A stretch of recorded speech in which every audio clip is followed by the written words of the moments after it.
Good evening and welcome once again to another program of Issues in the News, where we discuss the important events that would have taken place in Guyana over the past week or so. And in any given week, we always have a packed menu of issues worthy of discussion. This week is no different.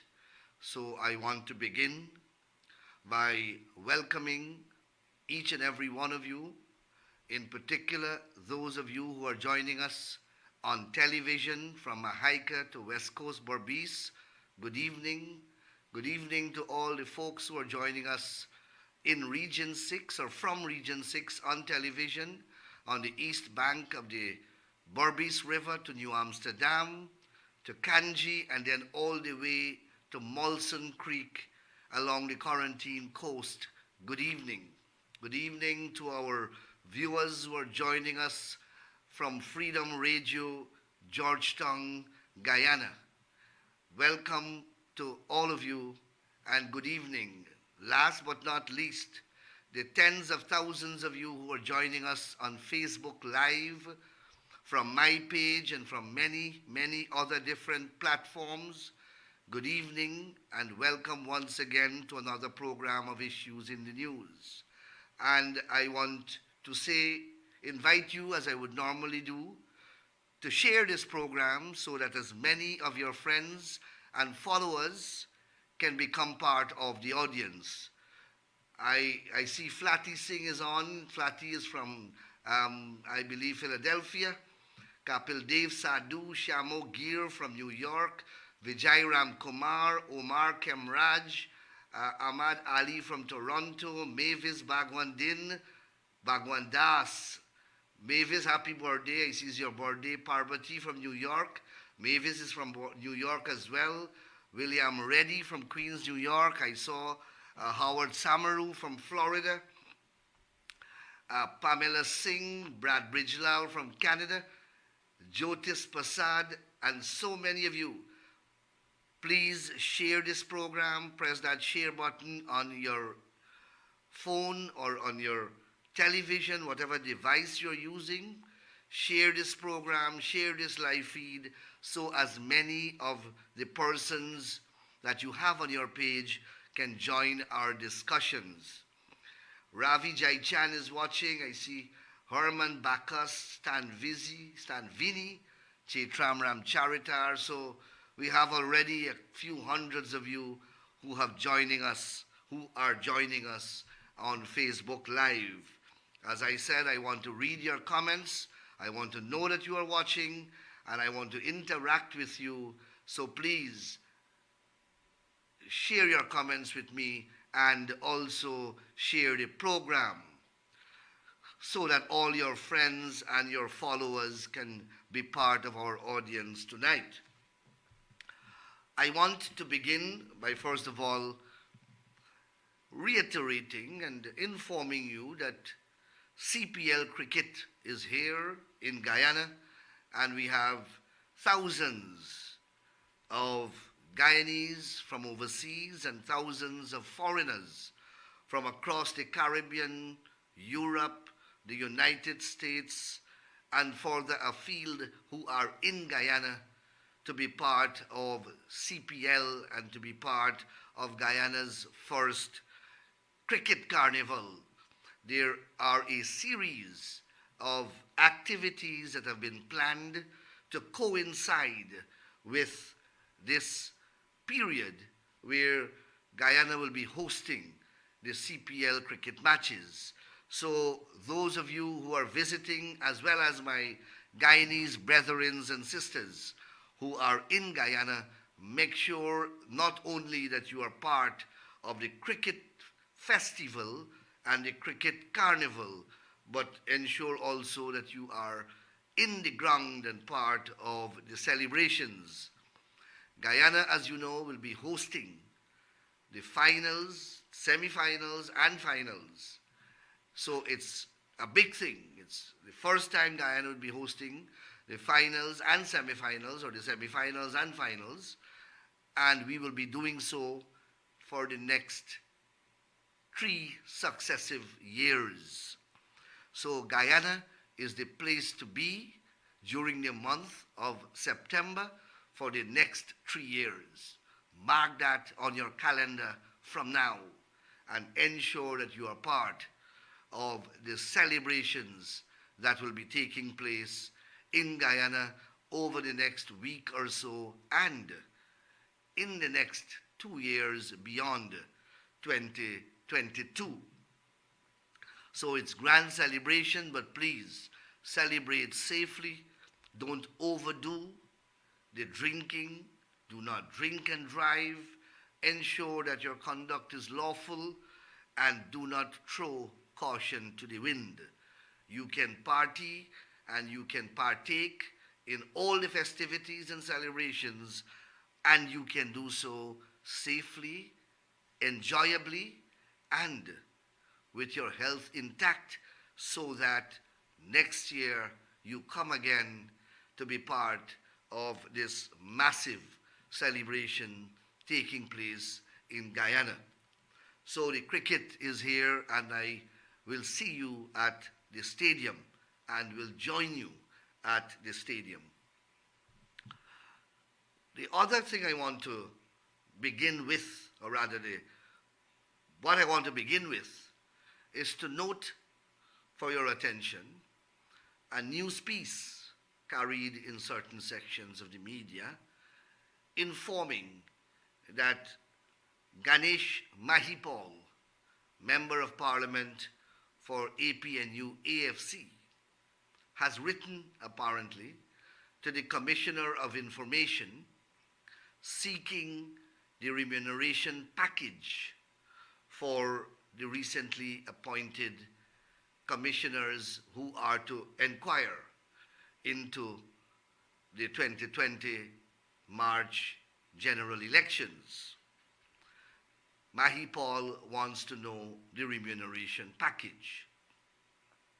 Now, it must be clear from the beginning, and we knew this, and you know this, you knew this all along, that APNU AFC would be vehemently opposed to the COI for obvious reasons.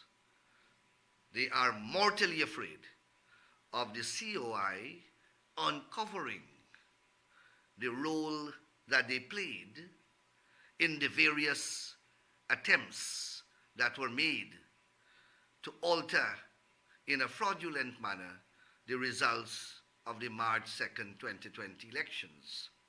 And anytime expose is imminent, those who are guilty are going to naturally object.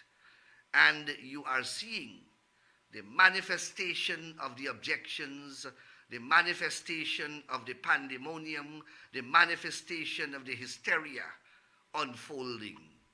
They don't want this commission at all. And you know the reason why. So they have been objecting. They said it will interfere with their petition.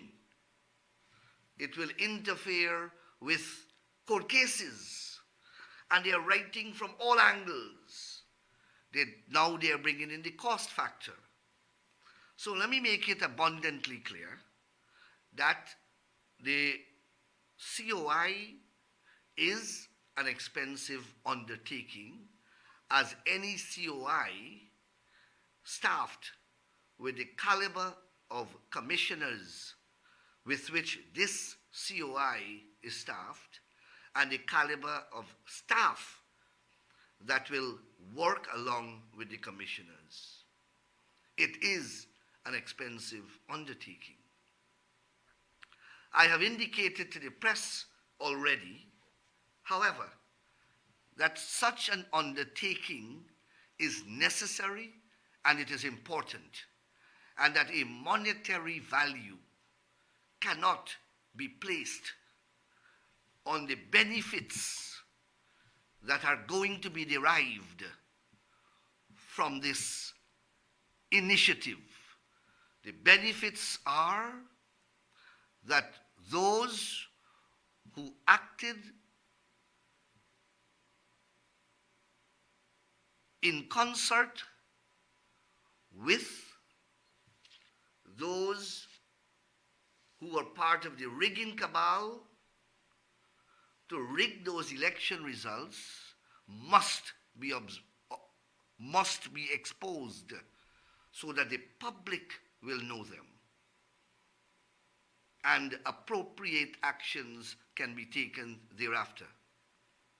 Secondly, that their role and what transpired must be inquired into and put on the public permanent record of this country so that future generations will know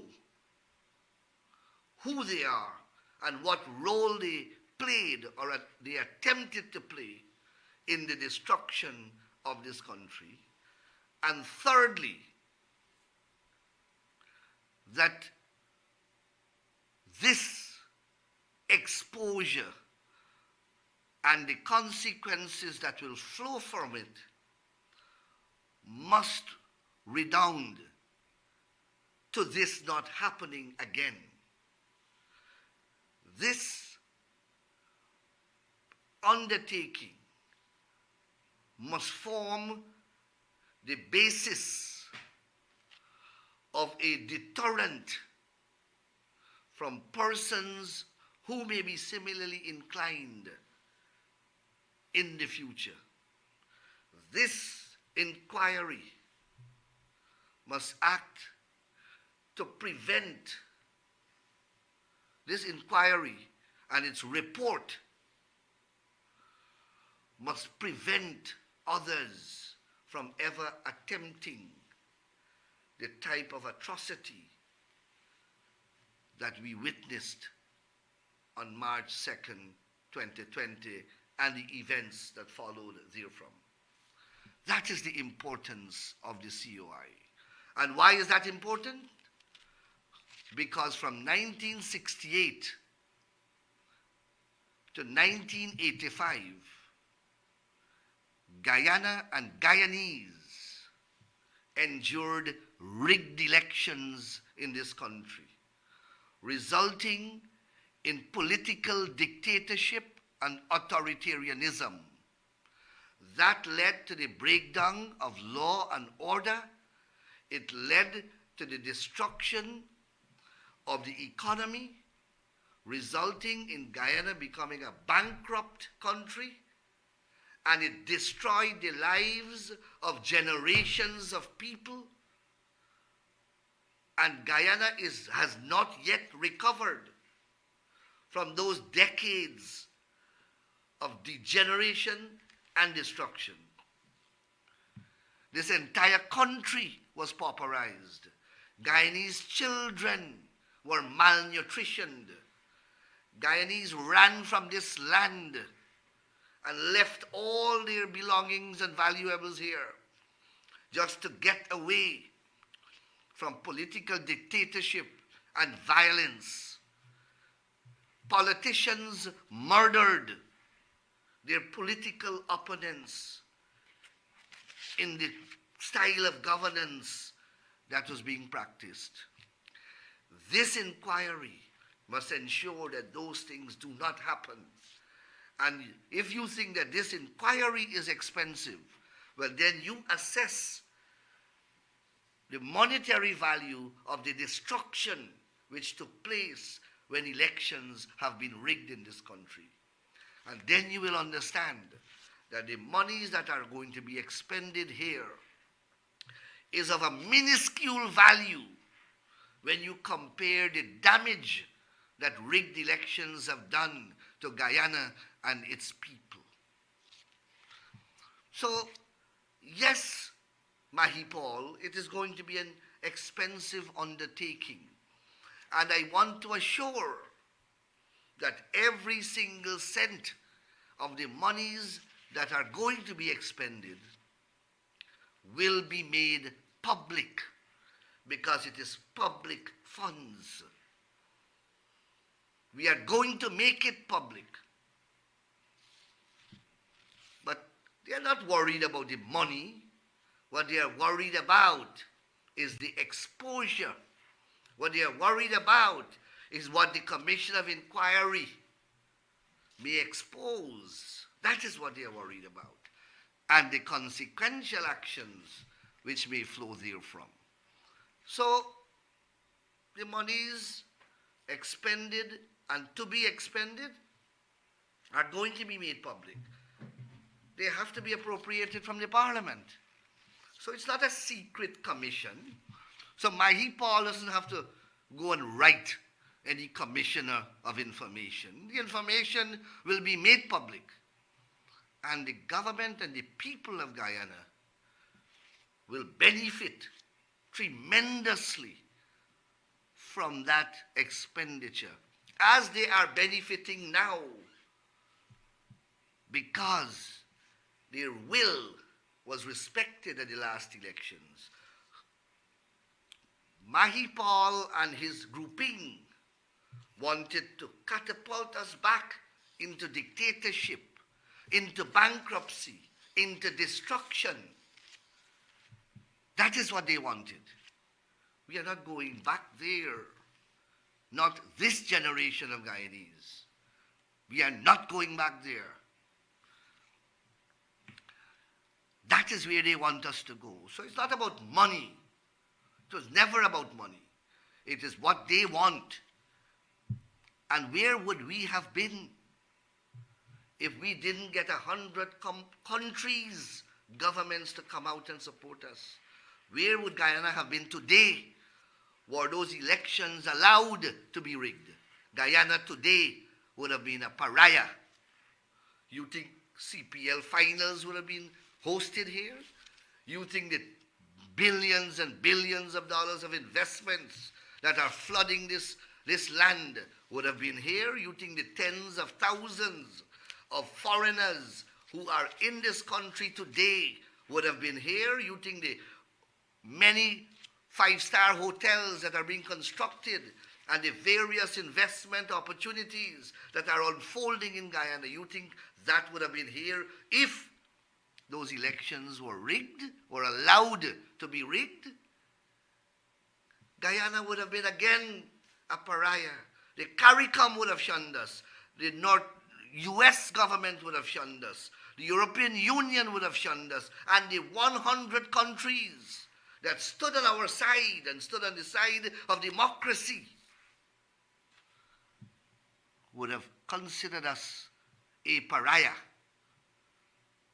and treated with us at arm's length. We would have been starving today. That is what would have happened to Guyana. Guyana would have been a destroyed country today, 2 years hence. 2 years hence, because the elections results were not allowed to be contaminated. Guyana is on a road to prosperity. And that is the reality that nobody can change. So they can talk from now until thy kingdom come. That reality will not change. So I thought that I'll deal with that issue before I go on to the main content of what I want to speak about. So let's see what they have to say here. Well, people are making their comments. But what I want to speak about is this trend that is developing. And I've spoken about it many times on this program. And it is this. The opposition in Guyana cannot point to a track record of theirs of performance. They can't competently and constructively criticize this government on developmental policies, on the way the economy is performing. They can't question the preponderance of investments taking place in the country. They can't seriously quarrel about the rate of infrastructural development. They have no credibility when it comes to things like law and order and constitutionality and democracy. And that leaves them with nothing else but to fabricate allegations of racial discrimination. That is the only card that they have in the pack left that they can speak to.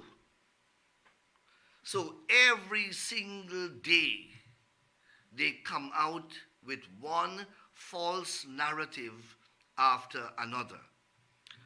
And it is important that every time they come out with this narrative, we and you, the Guyanese people who know differently, we have a duty not only to reject publicly this misleading narrative, but also expose what they did on the ground of racism when they were in government. So, Mr. Leader of the Opposition, Aubrey Norton, read an entire statement today at his press conference dealing with PPP's discrimination. And he spoke specifically about land issues and how the PPP is discriminating in relation to land and taking away land from Afro-Guyanese and giving it to Indo-Guyanese. And I'm going to deal with allegations after allegations which he has made. But before I get there, he has opened the door for me to speak about which government has a history of seizing people's property. Now, the PNC, when they were in government from 1966 to 1992, 1964 to 1992, they have a long record of seizing people's property and paying little or no compensation whatsoever. And that was a governmental policy of theirs. If you don't support their political party, then they use the legal mechanism that was available to confiscate people's property. And the law at that time, as the law does now, authorizes the state to compulsorily acquire property for public purpose. And that public purpose is stated in the law. It must be for a developmental purpose. The law then, however, and we changed the law then allowed the state to pay a 1939 valuation of that property. And the law further provided that no one could have questioned the value paid by the government in a court of law. That was the law that they had in Guyana when they seized people's property. And of course, it was a dictatorship. That was the law that they had. You could seize the property and you were required to pay only a 1939 valuation. And that decision, that valuation, or the quantum that they paid, was not questionable in a court of law. Using that law, dozens and dozens of properties were seized by the PNC government. And not for developmental purposes. They were seized simply because, for political reasons and whimsical and capricious reasons. 3 properties that come to mind is the Sankar estate at Hope was seized and paid 1939 valuation. The building that used to house a place called Saijan Plaza was owned by a man named Singh. They seized that and they converted it into Saijan Plaza, a place where you had to go and buy things only with US dollars. Another property that comes to mind is where the Ministry of Foreign Affairs is. Tacuba Lodge, they seized that from the Kissoon's family, paying peppercorn compensation, 1939 valuation. They seized a series of homes from Afro-Guyanese in South Rumvelt, West Rumvelt, sorry. And as Attorney General between 2011 and 2015, I invited those people to take the government to court. I was the Attorney General. And I went to court and I consented, and those people got back all their houses. And when I inquired of them why these properties were taken away, you know what they told me? That Burnham suspected that their parents were Rodney supporters, were supporters of the WPA. And he took away dozens of properties in West Rumvelt. Those people may be listening to me. It is the PPP government that gave back those people.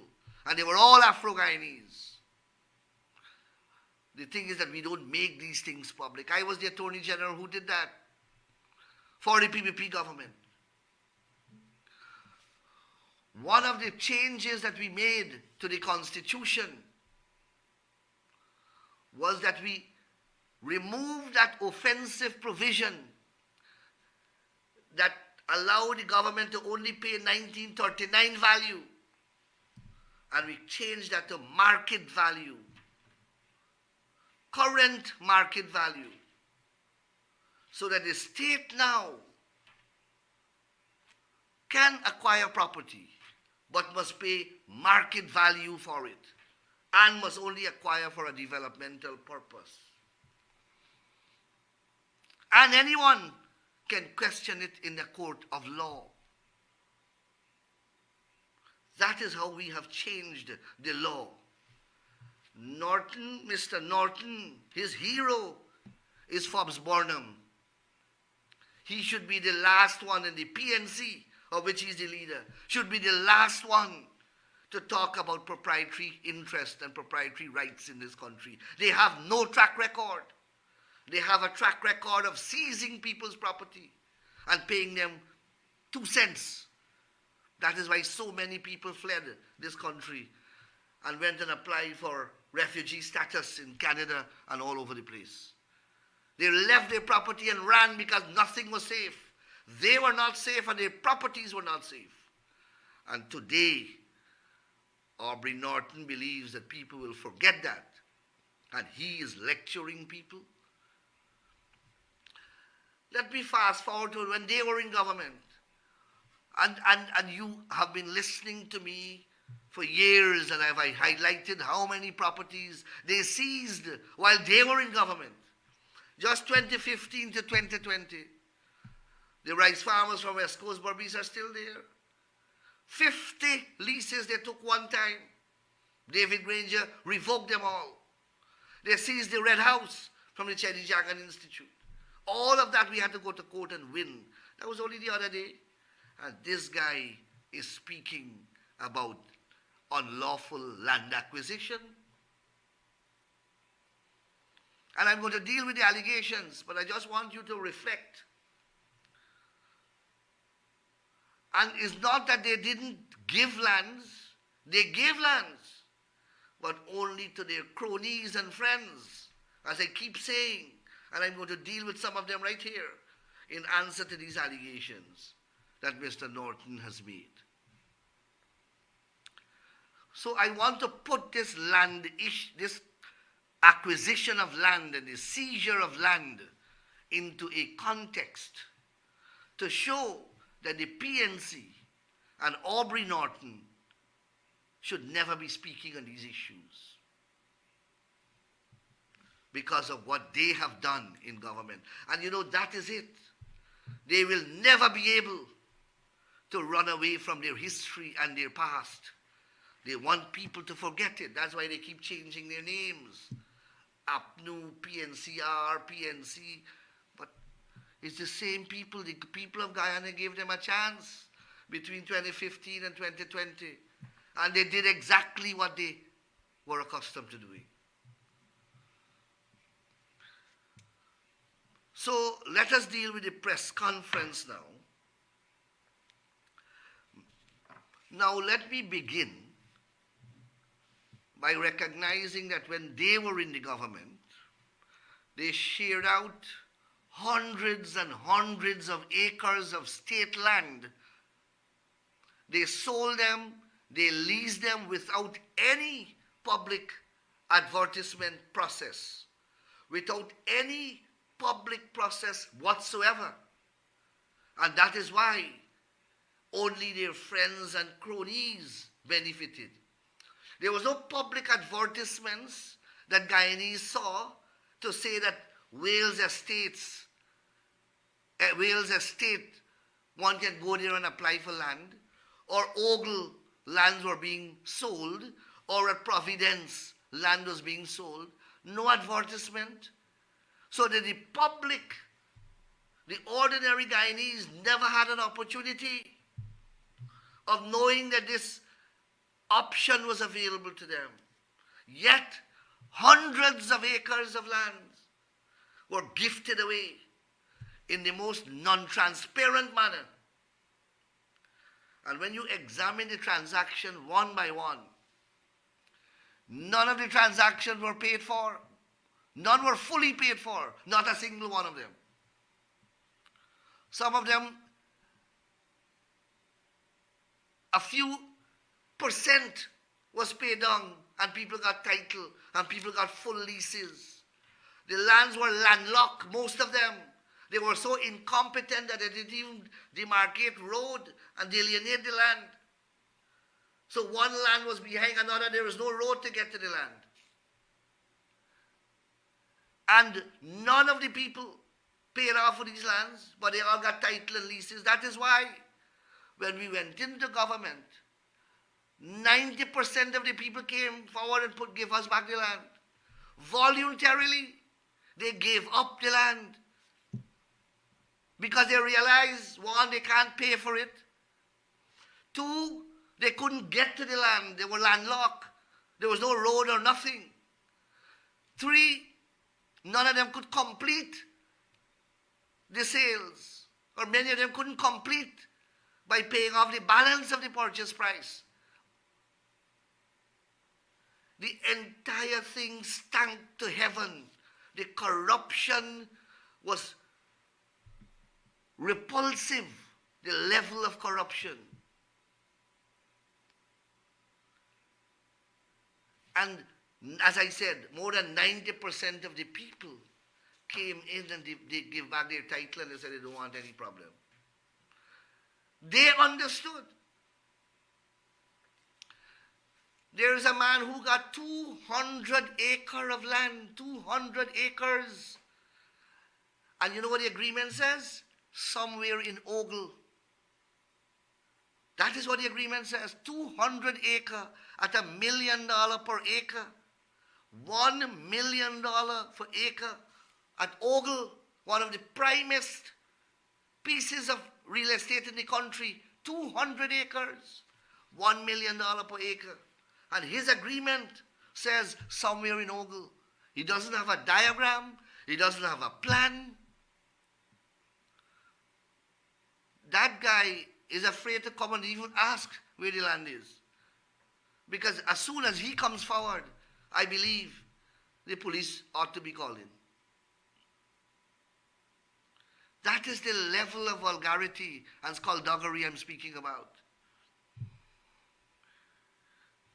Trevor Benn, who was the head of lands and surveys, was never given the authority by President Granger to sell land. State land in Guyana vests in the president. Only he has the power to authorize how the land can be dealt with. And he can give you power to lease or to sell. He never trusted Trevor Benn. He never gave him power to sell.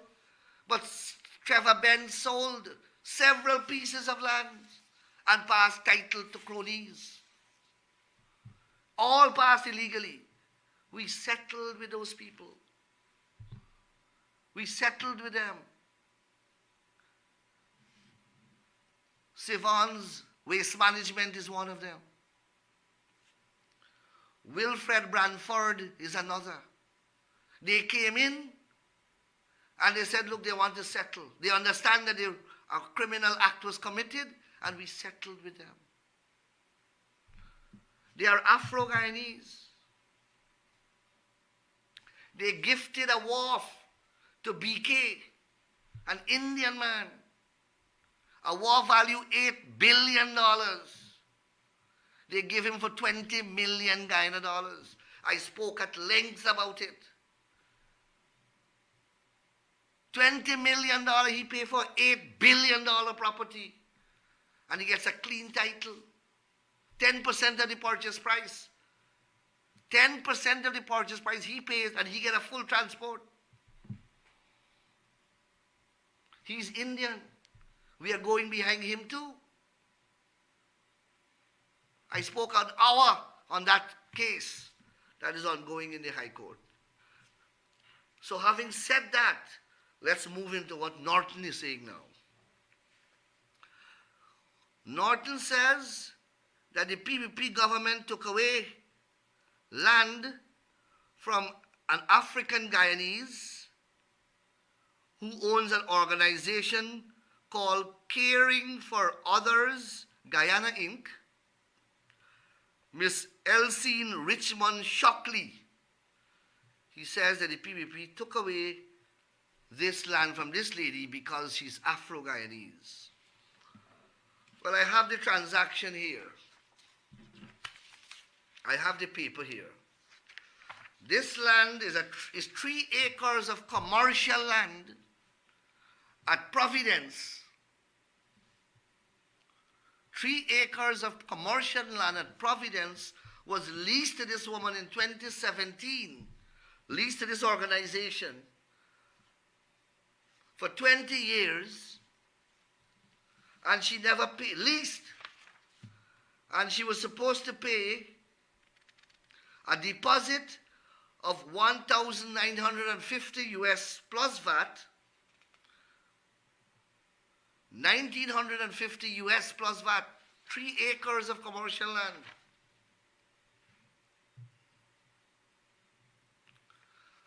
Per year, and never paid a cent. 2,000 US a year and never paid a cent from 2017 to September 2020.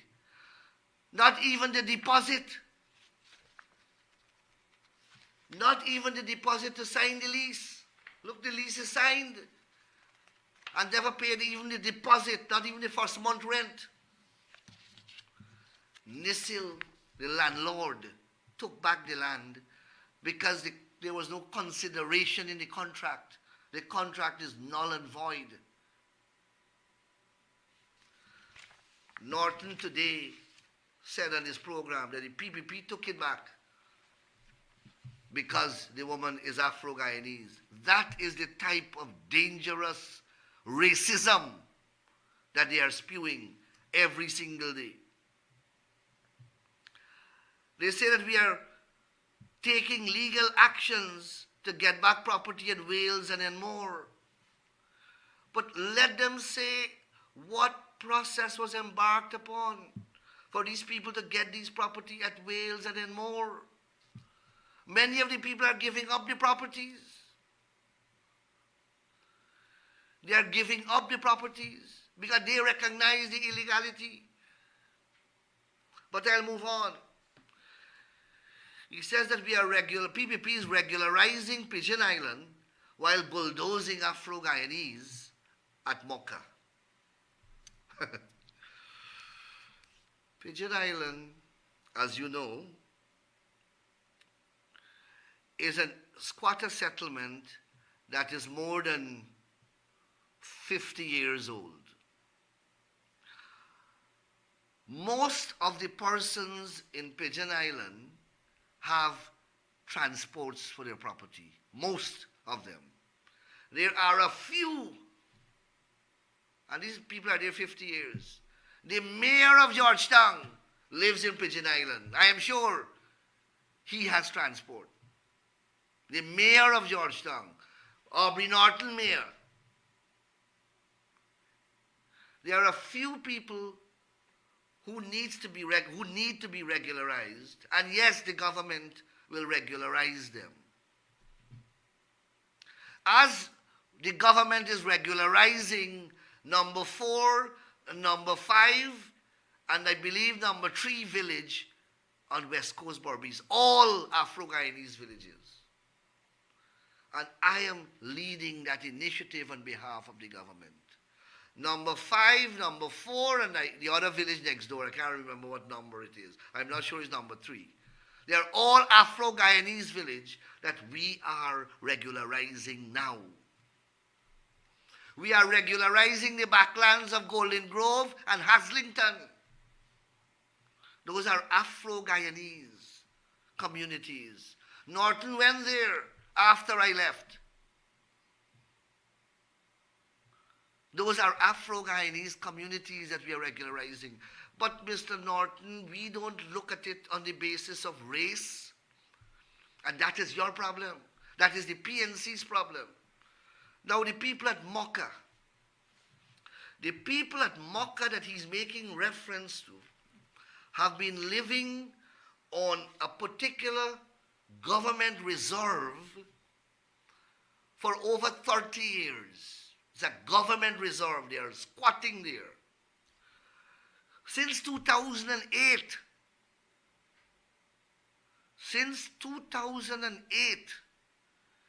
the government begun to engage them to move. Since 2008.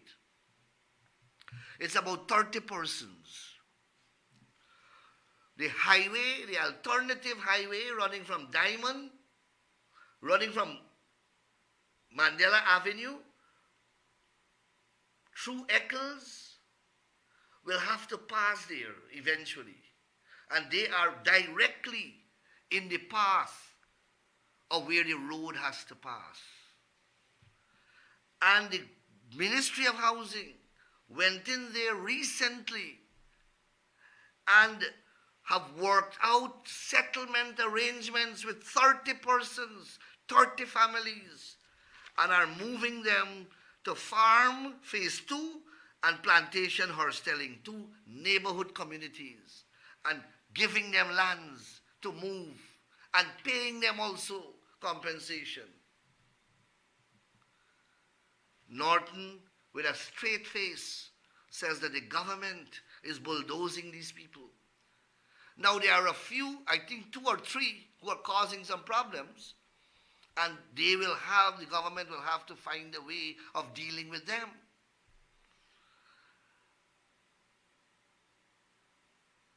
Because that is the cost of development. It happens all over the world. And that is why you have a state power to compulsory acquire. So the government will have to compulsory acquire and pay them compensation. When we built the Berbice Bridge, we had to move dozens of family and compensate them. And they were Indians.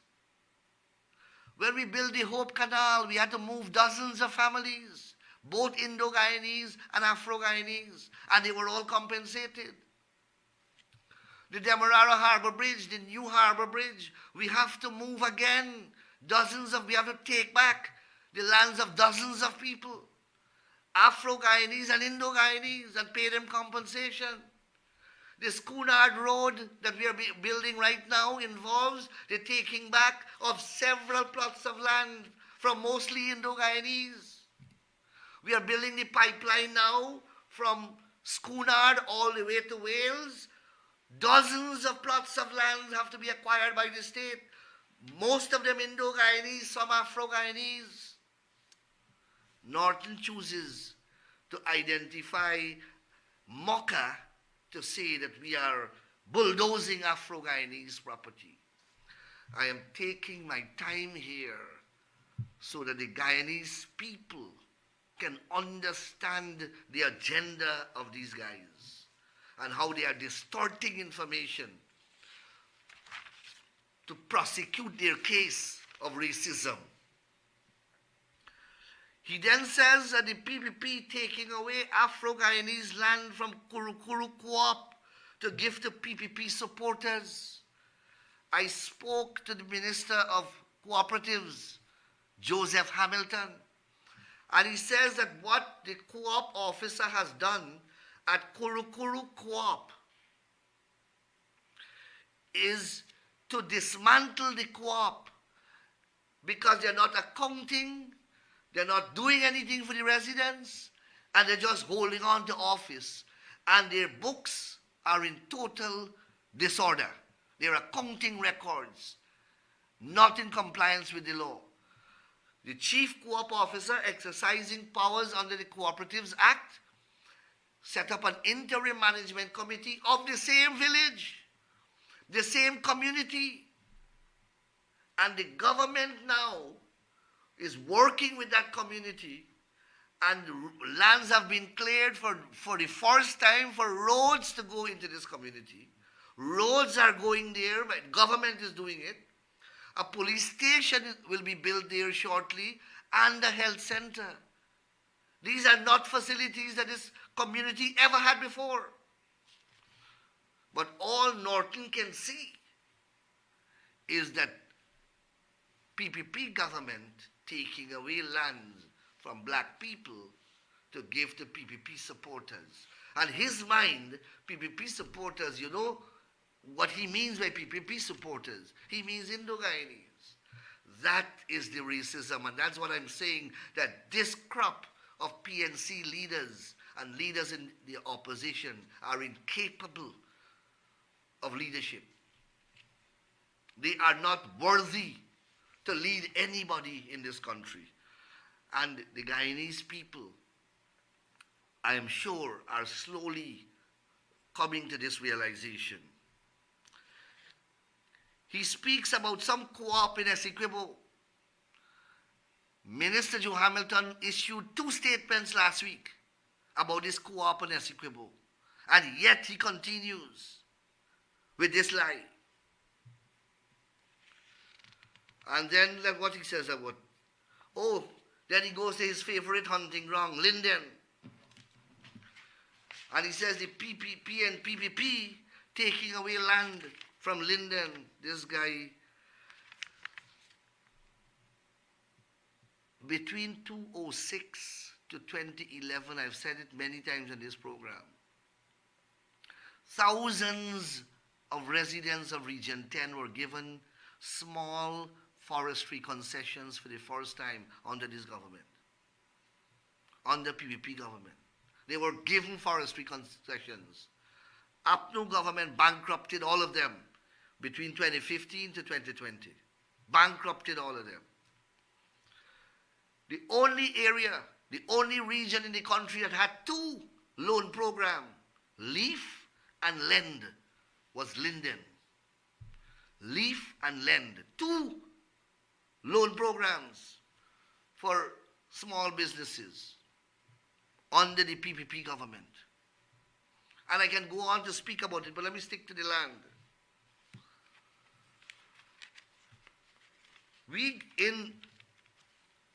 I went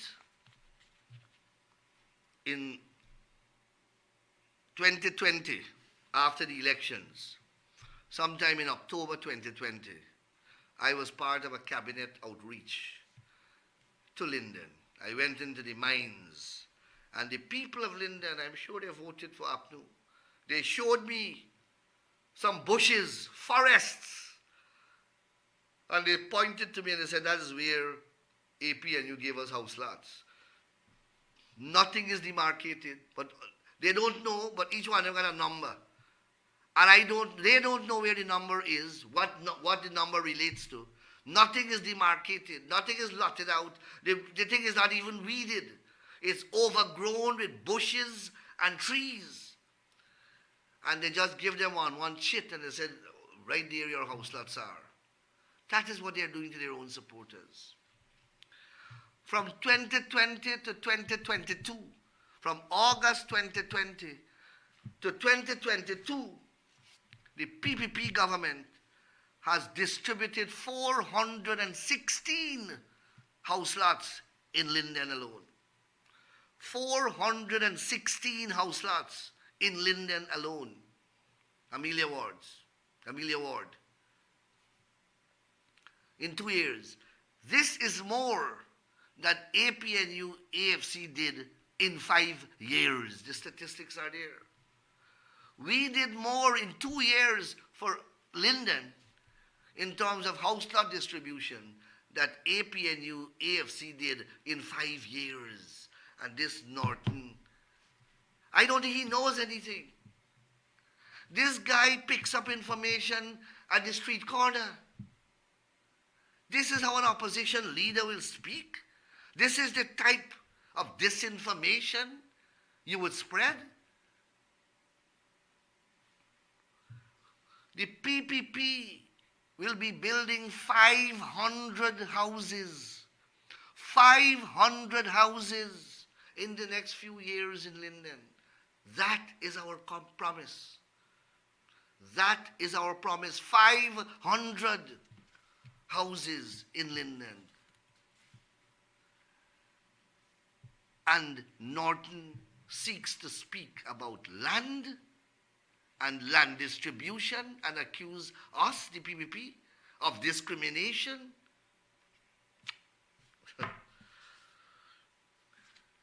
So I thought that I'll spend some time to just look at his press statement and go through a few paragraphs. These people don't understand development. They don't understand anything associated with progress. Nothing.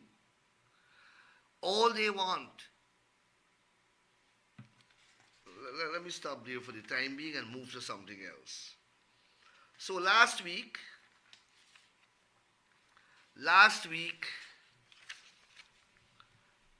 I spoke about what they submitted at GCOM, the information which they claim supports their allegations that there was multiple voting and that dead people voted and that there was voter impersonation at the 2020 elections. Recall that? Well, I wrote the chairman of GCOM and I asked for the information. I thought that these people would want the thing to be investigated. It is their complaint. And lo and behold, when I asked for that information, hell break loose. They start to object and jump and run and scramble and scream. There are 3 commissioners in there voted against it. In the commission, they voted against it. And these are 3 commissioners who are talking all about it, all over the place. And now the government is trying to have the thing investigated. They're jumping and screaming. They don't want no investigation. And you must know why. But they come up with a new narrative now. Last week, I said that when I looked at the information, it's about 600 or 700 names.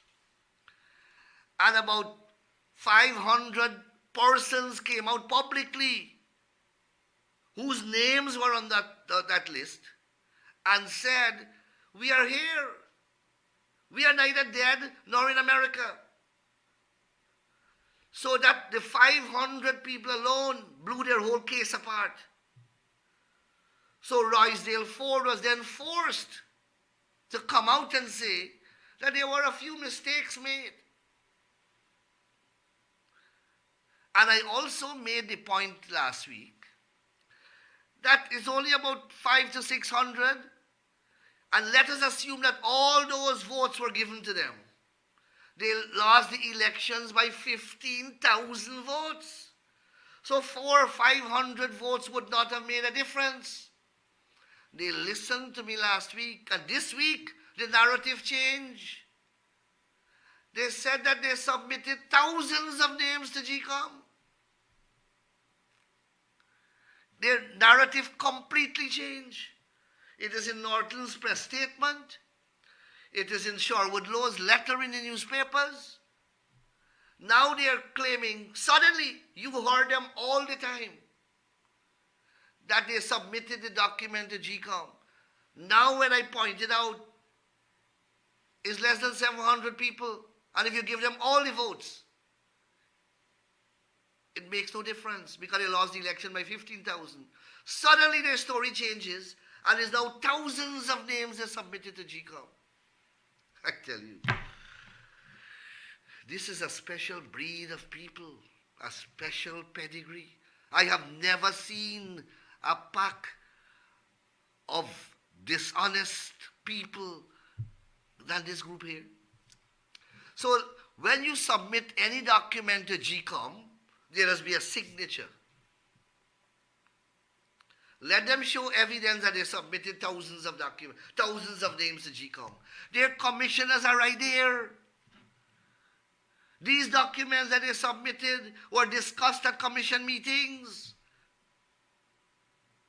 They don't know that people will know these things.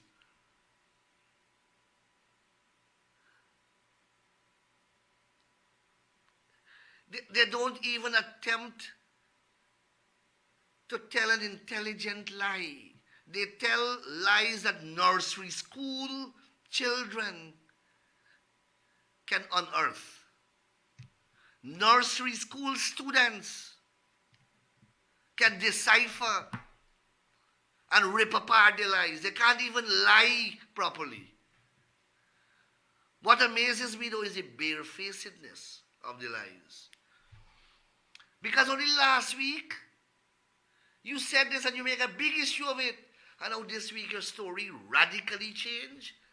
I mean, you are stupid. We know that. You think the rest of the population that stupid?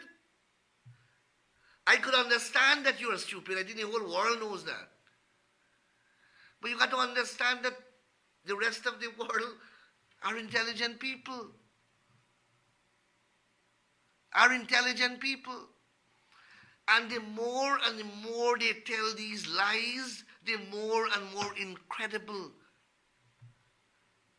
they are becoming. And when they become more incredible, the more desperate they become, the bigger the race card will become. Because that is the only last line of salvation.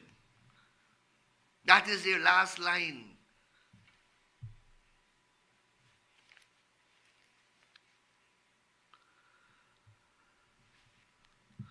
So, I have exhausted my entire hour and I didn't even realize it. I now was going to look at the comments to engage you, but my reporter is signaling to me that we have come to program time. I have put a lot of information out there. I hope that this information is made, proper use of this information is made, and most importantly, that I've been able to debunk, I hope that I've been able to debunk the ridiculous, because that's all it is, the ridiculous and nonsensical lies peddled by the opposition. Win people's respect. If you're incapable of the truth, try to win people's respect by telling an intelligent lie. Make it a little sophisticated. You can't tell a lie that every school child listening to you will know. Your story changes every time you get caught. Every time you get caught, your story changes. How do something better than that? You're the main opposition party in the country, unfortunately. But I don't think that will be there for long. Somebody else got to replace you. Somebody else got to replace this bunch. This is the worst bunch of politicians in the independent Caribbean. The PNC, APNU, AFC. And on that note, I want to thank you very much for spending the last hour with me. I think that we have had a very constructive engagement. I may have been a little agitated, a little energized, but the cricket carnival is in the air, and I had to deal with a lot of misinformation. And sometimes you have to keep the adrenaline going. So thank you once again. And those of you who are in Guyana from the US, Canada, North America, the Caribbean, I hope we meet up. And if not, I'll see you next week to resume our discussions. Thank you very much. Good evening.